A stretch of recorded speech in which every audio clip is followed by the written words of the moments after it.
Hi guys! So we're back at 143 Tycho's Drive, the new location for MUTI Kitchen and Bath head office and showroom.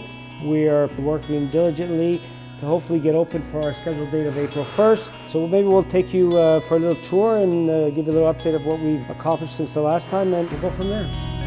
So this will be one of our bathroom displays. All the tiles have been laid. We've laid marble on the floor. At this point also we're really fine-tuning all the finishes that we're picking, all the tones of the showroom, and everything with the vision for it is kind of really coming into fruition now.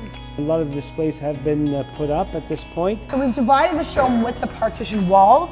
However, it feels like open feel. Continuing down into the kitchen area. This is Roberto. He's also part of the management team. We have the drawings that the designers have created, the dreams on paper. Now it's time to bring it to the next step, reality.